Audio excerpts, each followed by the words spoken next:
nieuwe gast aan tafel. Welkom, Annemiek Ramakers. Fijn dat je er bent. Graag gedaan. Bedankt voor de uitnodiging. Van Over de Grens, hè? Ja, het was wel een beetje spannend. Ik ben op tijd vertrokken, want ik dacht, wie weet houden ze mij tegen aan de grens. Moet je een of ander papiertje afgeven om te zeggen, wat kom jij hier doen bij ons? Maar het is voor werk, dus het Ik mag. weet het, dus het Ja. mag. Want we zijn altijd kinderhuis geweest in Maastricht. We rijden altijd maar naar hier om te komen shoppen, maar nu mag het zogezegd niet. Nee. Officieel wel, ze hebben liever van niet. Maar bon, hier ben ik. Je bent er en dat is het belangrijkste Ja, voor ons. absoluut. Want je bent natuurlijk wel een bekend gezicht bij Chapeau. Hè? We hebben je vaker in het magazine zien staan. Ja. En in België ben je natuurlijk een bekend gezicht van tv. Maar ik moet eigenlijk zeggen, was. Ja. Want het is sinds een jaar niet meer zo. Ja, ik heb vorig jaar in december na 11 jaar TV Limburg afscheid genomen van televisie. Ik heb 22 jaar in de showbiz gezeten. Ik ben journalist, nationaal journalist geweest altijd. Maar ja, na een tijd denk je, moet je weer met Koen Wouters gaan praten. Ja. Dan zullen veel mensen die zeggen, ben je zat? Hoe leuk is dat? Dat is net hetzelfde zeggen als nou, ach weer André Hazes moeten zien. Ja. Dat is allemaal wel heel tof, maar als je dat vaak doet en Ja. dan denk je van, er zijn er nog wel andere leuke dingen in het leven en die zijn er ook. En ik ben iemand die om de 10 jaar eens even terug in het diepe wil springen. Lekker spannend, wie weet lukt het, misschien lukt het niet, maar als je niet waagt, win je niet. Ja. En af en toe nieuwe vibes nodig, nieuwe mensen rondom mij. Na zoveel jaar word je ook een beetje zelf een showbiz gezicht, als ik dat zo toch mag zeggen. Dat is zo, Ja. maar het blijft Vlaanderen. Ik blijf ook heel erg met de voetjes op de grond. Ja. Het is maar wat het is. Ja. Mensen die er niet in zitten, die denken van wow, dat moet wel een wereld Ja, zijn. het is Je geen weet het Hollywood. ook, we zijn maar mini piepklein. En het is maar ook hoe dat je jezelf gedraagt. Als jij normaal doet, dan is het helemaal niet zo groot. Dus ik heb het altijd heel erg weten relativeren, net omdat ik van de andere kant kwam. Omdat ik een journalist was, dus ik was eerst iemand die de BV's ging interviewen. Ja, na een tijd word je dan zelf een bekend figuur. Dus je denkt dan maar, doe maar gewoon hoor. Dat is al Ja. gek genoeg. Ja. Zeg, en dus je hebt de reflectie gedaan. Je bent gaan kijken van er is nog wat anders wat ik kan doen. Ja. En dat heb je gedaan, want je hebt een hele switch gemaakt. Een ontzettend grote switch. Het heeft eigenlijk niks te maken met showbiz of journalistiek of wat dan ook. Helemaal niet. Vertel. En net omdat dat aan de orde was, heb ik de beslissing genomen van, weet je wat, dan laten we die showbiz vallen. Mijn man is manueel therapeut. Die heeft samen met zijn vernoot, een osteopaat, een nieuwe zaak begonnen, een groepspraktijk, waarbij dus verschillende therapeuten aan de slag gaan. Maar dat pand werd zo groot dat we daar een gym konden bijnemen.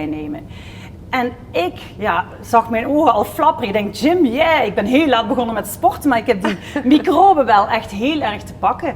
En we hadden zoiets van, wow, we kunnen daar iets heel groots van maken. Een beetje gaan snoepen in New York, in Londen. Wat kunnen we doen dat er nog niet is bij ons, om het toch op een andere, leuke manier aan te pakken. Ja, want je noemt het, ik heb even op de site gekeken, Body Rock, the next level. Wat moeten we daaronder verstaan? Ja, weet je, als je binnenkomt, dan weet je dat meteen. Dat zegt al genoeg. Je hebt totaal geen massa. Je komt echt binnen in een soort van een andere wereld. Het is alsof je een discotheek binnenstapt met blacklights, met graffiti, met muziek die keihard opstaat, met coaches die met headsets, alle weet ik veel.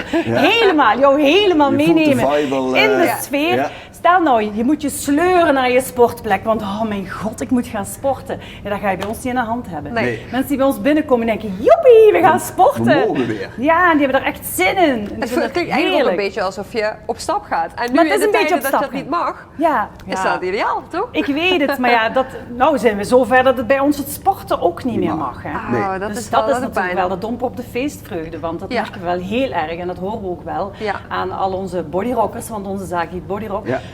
Vinden we het wel heel jammer dat die mensen dus nu moeten thuiszitten. Er zijn er heel veel die hebben echt geïnvesteerd in de afgelopen maanden, in hun lichaam, in hun geest, want vaak gaat dat samen. Er zijn mensen die heel onzeker binnenkomen, die denken, ja, het komt nooit meer goed met mij. Die hebben we dan zo ver dat ze zichzelf wel graag zien als ze in de spiegel kijken.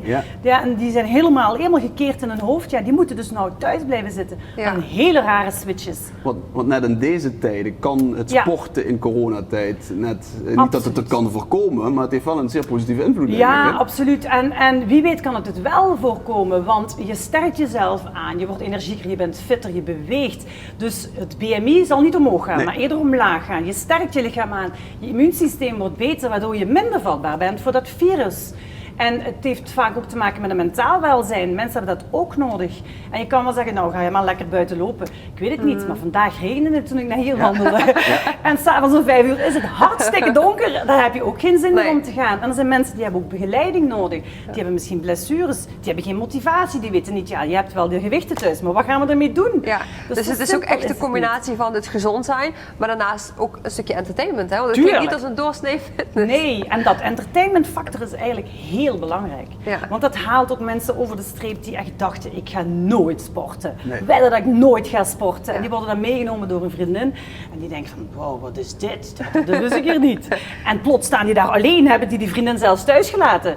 Dus zover kan het wel gaan, maar daar moet je ook mee bezig zijn. Ja. En het kan ook op latere leeftijd, want je zegt zelf, vroeger was ik niet de sportfanaat. Ik schaam me. Wanneer begon dat bij jou? Ik ben op mijn 42,5, nee, ik denk zelfs op mijn 43 ben ik begonnen met sporten. Mijn man altijd heel sportief geweest, Marathon des Sables gelopen in de woestijn, altijd gevoetbald, gefietst, weet ik veel wat. En zelf? En elke kerst, hint, een sportoutfit, een nieuwe sneakers, weet ik veel wat onder de kerstboom. Nooit deed ik die dingen aan of raakte ik ze aan. En ja, weet je, dan krijg je een derde kind op late leeftijd, ook op mijn 42, en dan begint het allemaal te hangen, hè. Ik weet het niet, jullie zijn nog allemaal heel jong, maar vanaf een bepaald moment is het allemaal niet meer zo strak. En dan denk je, ja, ofwel laten we het nou zoals het is en dan moeten we niet zeuren, ofwel denk je, dan gaan we er iets aan doen. Ja.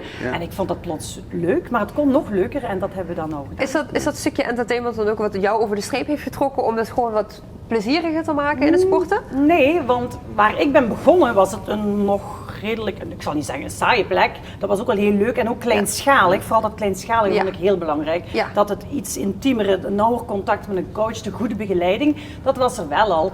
Maar van de luide muziek en de blacklights en de rookmachines en toestanden, ja, dat was er nog niet. En dat vind ik wel heel belangrijk. Want wat je kan overbrengen, dat vinden mensen ook wel heel leuk. Ja.